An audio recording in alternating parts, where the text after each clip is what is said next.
우리 60대 되는 목사님 세 분한테 물어봤어요. 목사님들이 돌아가셨을 때 그 장례식을 하는데 사람들이 와서 목사님한테 무슨 이야기를 해주면 가장 좋겠냐고 물어봤더니 한 목사님은 참 주의 종답게 살다가 가셨다. 이야기를 들었으면 좋겠다. 그 다음 목사님은 참 목회 잘하다가 그래 돌아가셨다.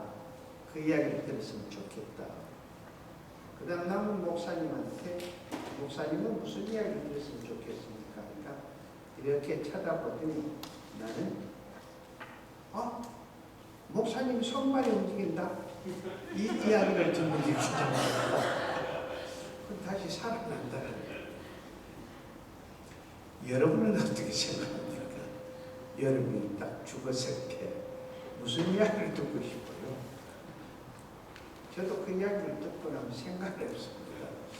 나는 무슨 이야기를 듣고 싶은가? 오늘 이 본문 말씀을 가지고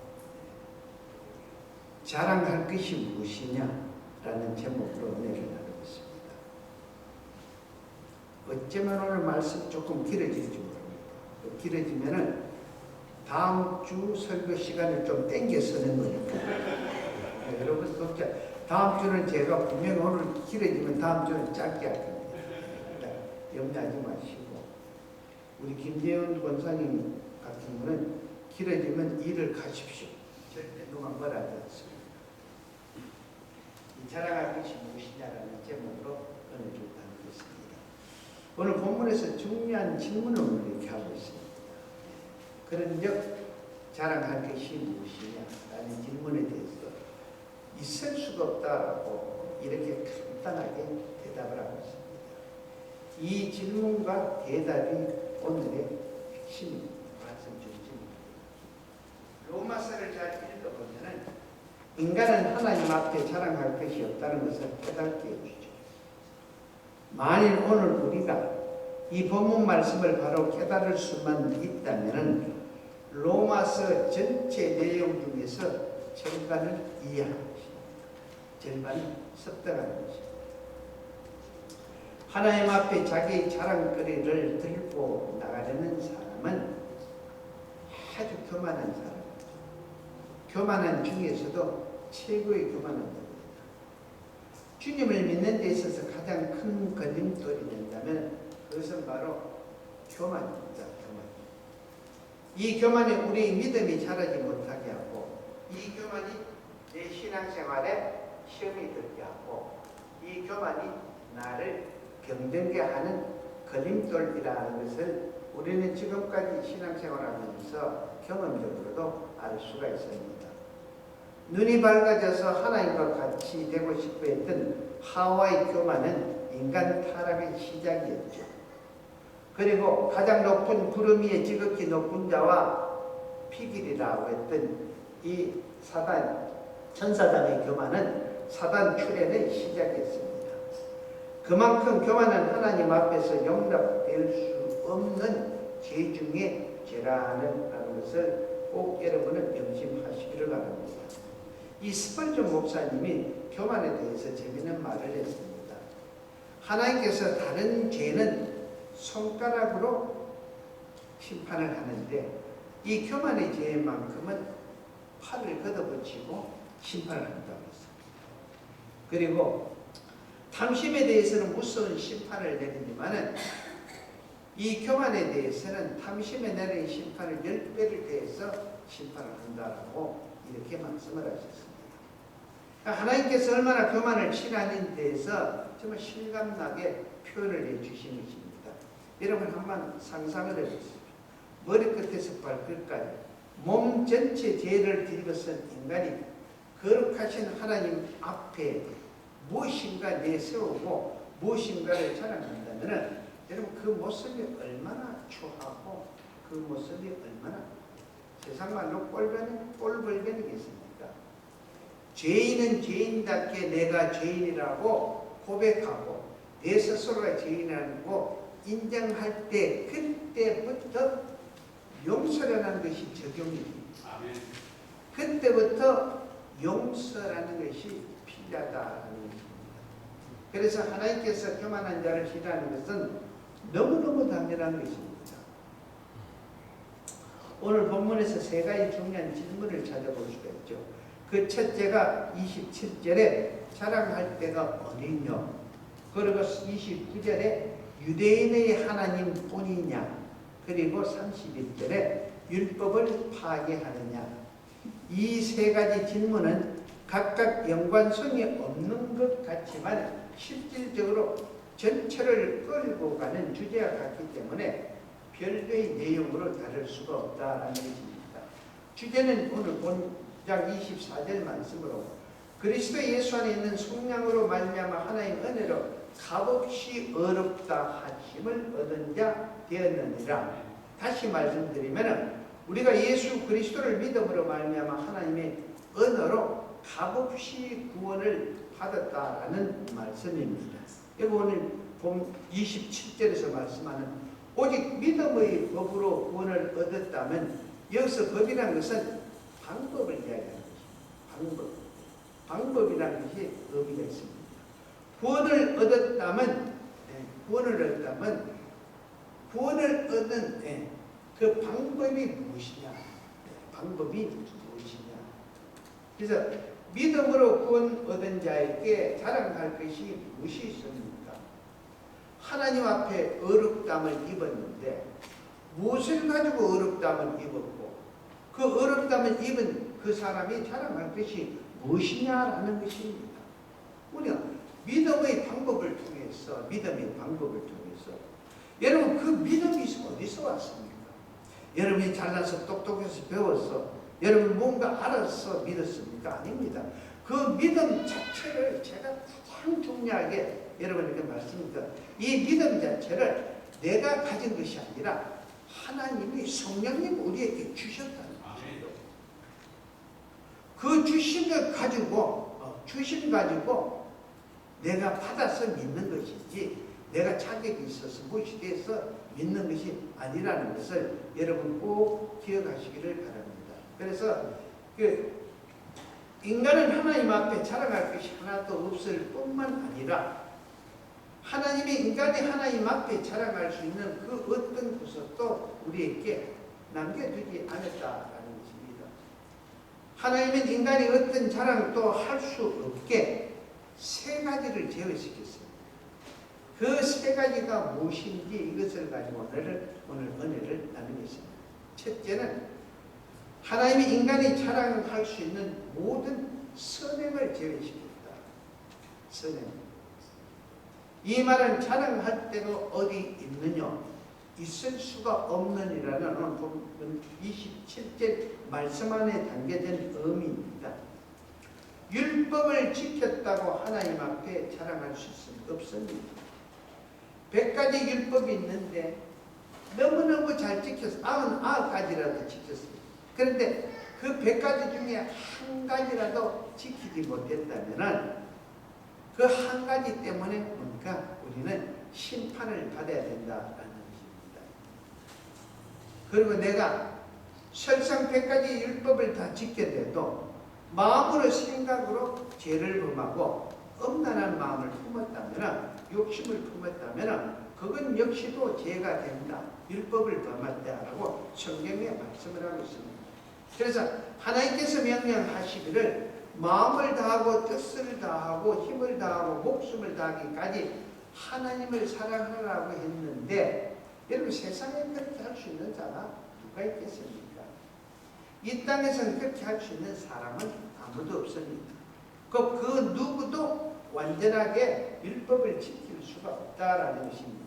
오직 주님만을 믿음으로만 구원을 얻게 하신 이유가 여러분 어디에 있다고 생각합니까?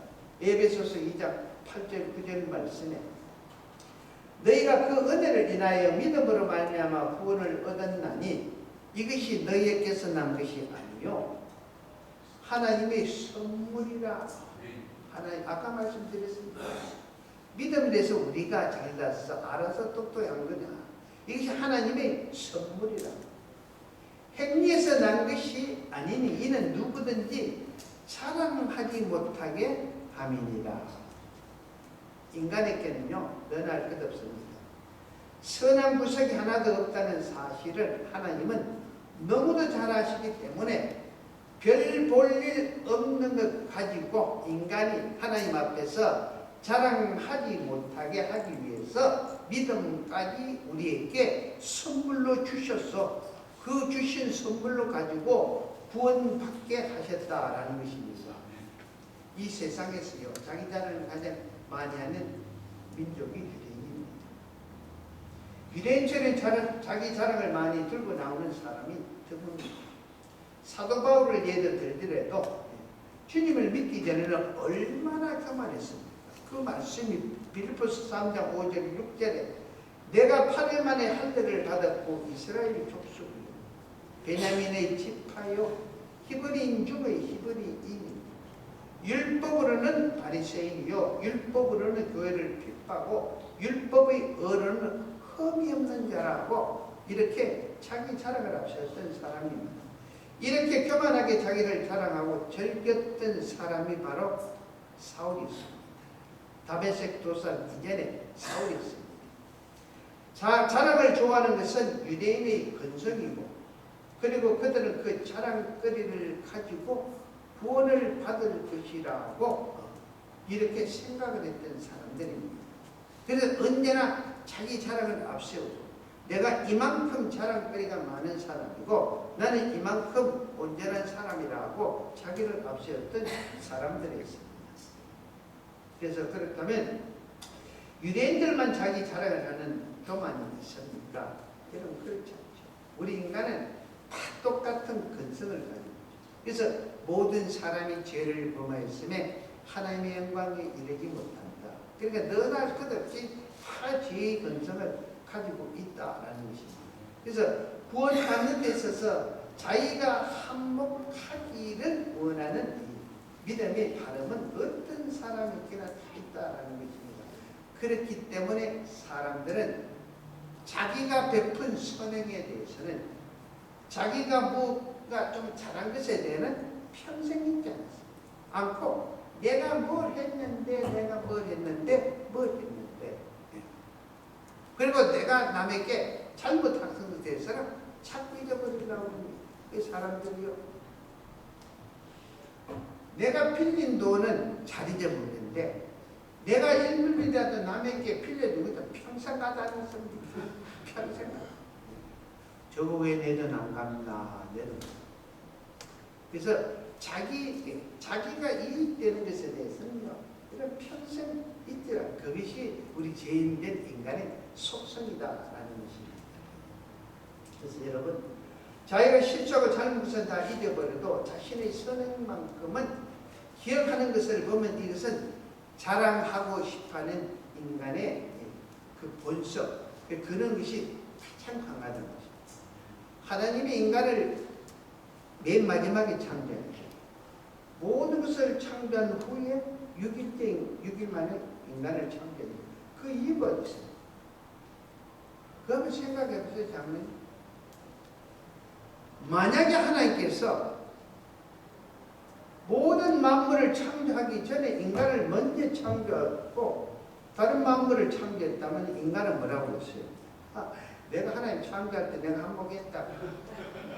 나도 옆에서 도와줬다.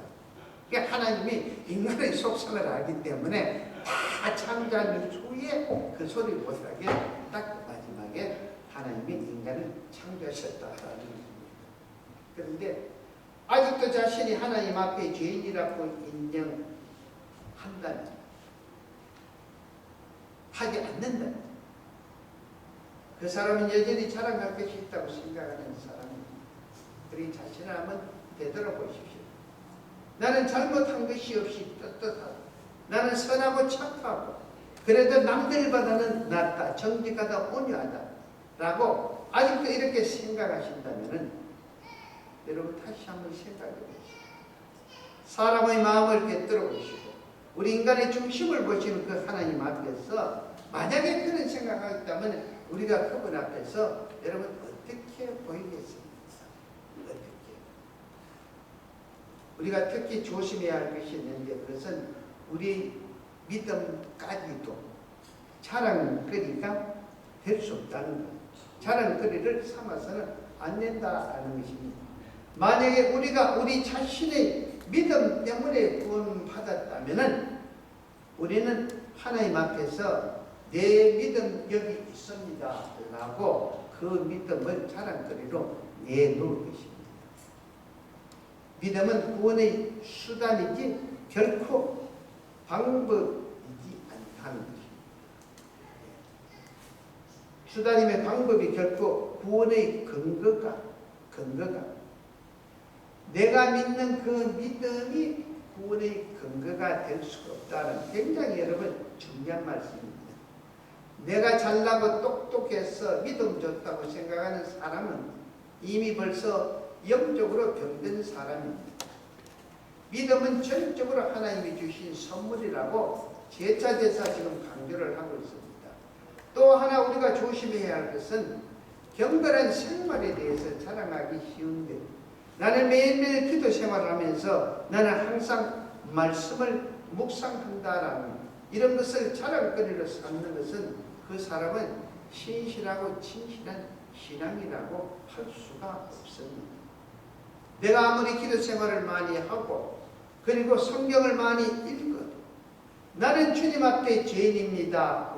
나는 자랑할 것이 아무것도 없는 사람이라고 이래 고백하는 이 사람이 바로 바른 신앙인이라는 것입니다. 그런가 하면 우리 믿음의 사람들은 구제 사업도 즐거워하면서 세상 사람들이 꺼려하는 구제 일도 하나님을 사랑하는 그 사랑하는 마음으로 우리는 기쁘게 합니다. 그러나 이와 같은 헌신 역시도 하나님 앞에서 자랑거리가 되어서는 안 된다는 것입니다. 여기에서 우리는 구원과 선행의 관계를 분명히 알고 넘어갑니다. 꼭 필요한 것입니다. 주님을 믿음으로 구원받았다는 이 복음을 믿는 우리에게는 선행과 구원의 관계는 원인과 결과의 관계라는 것을 꼭 잊지 말고 기억하시기를 바랍니다. 즉 내가 믿음으로 구원받았기 때문에 하나님이 주신 그 믿음 때문에 구원받았기 때문에 거기에 감사해서 내가 선한 삶을 산다. 선행을 한다라는 여러분 꼭 기억하시기를 바랍니다. 그래 구원받은 것은 원인이고 이 선행은 결과라는 것입니다. 결과. 자랑하기 위해서 헌신하고 자랑하기 위해서 경건 생활하고 구제하려고 하는 것이 아니라 나 같은 죄인을 살려주신 하나님의 그 크신 은혜, 그 크신 사랑이 너무너무 감사하고 감격해서 나는 의롭게 살아야 된다. 그 하나님 은혜가 너무 감격하고 감사해서 하나님이 나에게 주신 말씀에 나는 그 말씀에 순종을 해야 된다. 해서 살아가는 사람. 그러므로 구원받은 사람이 선하게 살려고 하지 않으면은 마땅히 주님으로부터 질책을 받아야 합니다. 이처럼 구원받은 자의 선행은 자랑거리가 아니라 구원받은 자가 마땅히 행해야 할 삶의 자세요. 그것은 구원받은 자의 삶의 사명이라는 것입니다. 그런 의미에서 여러분 내 삶을 한번 생각해 보십시오. 여러분 하나님께서는 어떤 사람을 인정하겠습니까?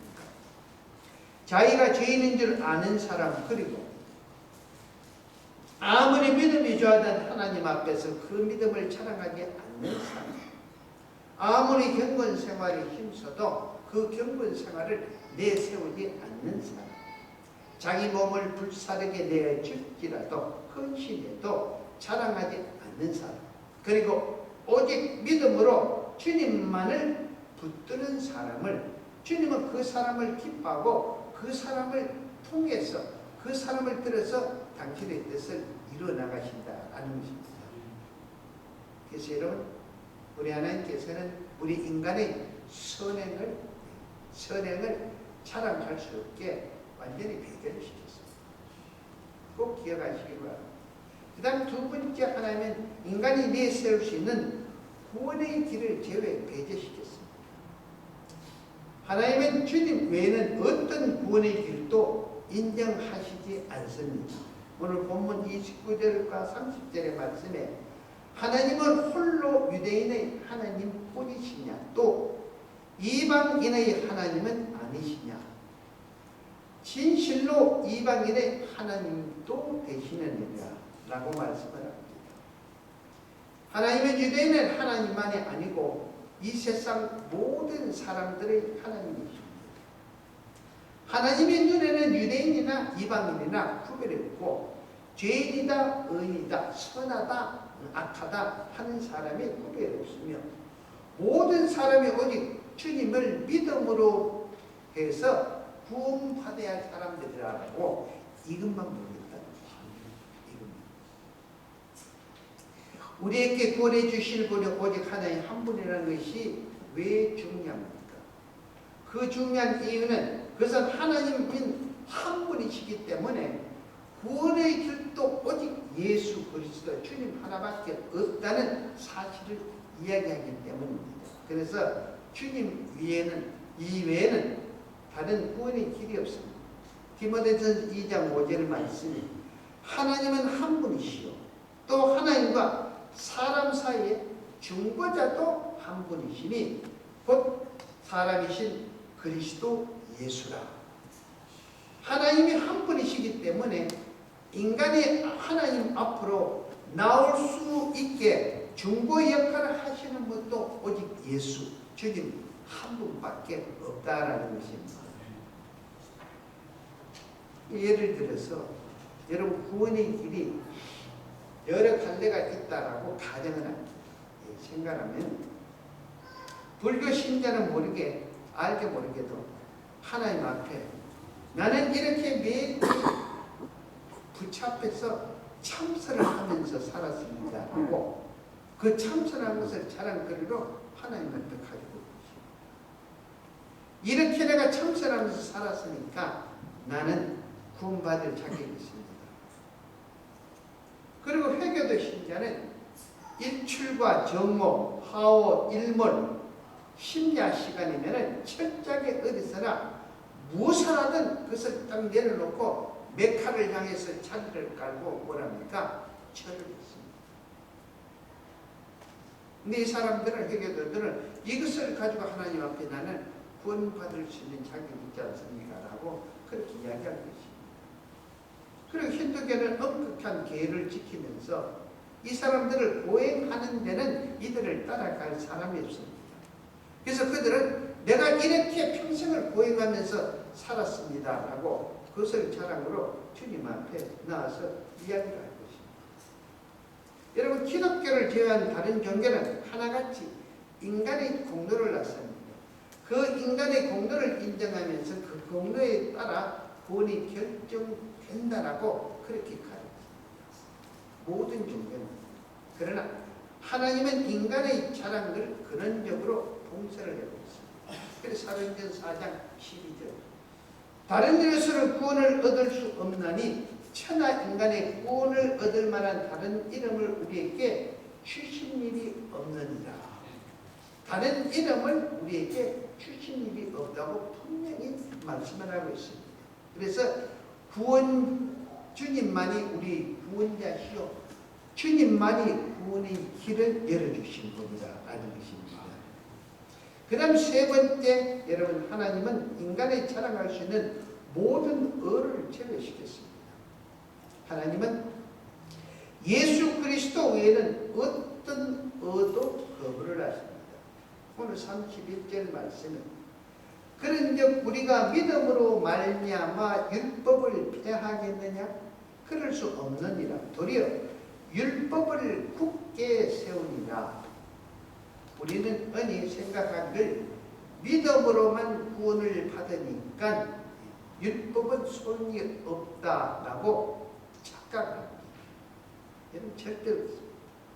그래서 믿음으로 구원받으니까 율법은 필요 없다 해서 오늘 교인들이 뭘 했습니까? 개인주의를 했습니다. 개인주의. 율법은 필요 없다고 생각하기 때문에 뭔가 자기 중심적인 신앙을 내세웁니다. 이 다른 말 표현하면 이기주의. 믿음 생활도 자기가 원하는 방법으로 자기가 원하는 방법. 근데 성경은 그렇게 말씀하지 않습니다. 너무나 잘못된 생각이죠. 주님을 믿음으로 구원 얻은 것이야말로 율법을 폐하는 것이 아니라 오히려 율법을 세우는 것입니다. 율법을. 그래서 마태복음 5장 17절에 내가 율법이나 선지자로 폐하러 온 줄로 생각하지 말라. 폐하러 온 것이 아니요 오히려 온전케 하려 함이니라 라고 주님께서 친히 죄인된 우리를 의인되게 하시려고 율법을 완전히 지키고 완성하셨습니다. 율법은 모든 것이 다 있는데 딱 하나가 없죠. 뭐가 없습니까? 율법은 살리지입니다.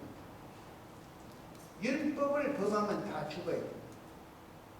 이것이 율법이 할 수 있는 최고입니다. 그런데 율법이 없는 것을 주님이 없었어.